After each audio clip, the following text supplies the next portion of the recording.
क्या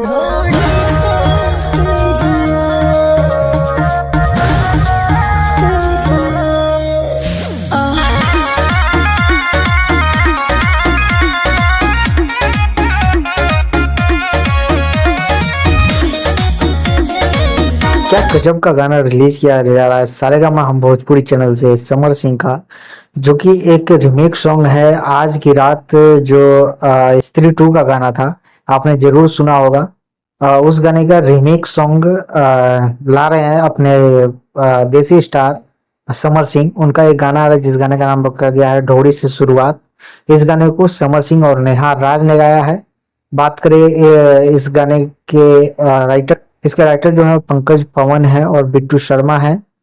और इस गाने में आप सभी को दिखने वाले हैं देसी स्टार समर सिंह के साथ दिखने वाली हैं एंजल लीजा, जो कि बहुत ही खूबसूरत और बवाल एक्ट्रेस हैं।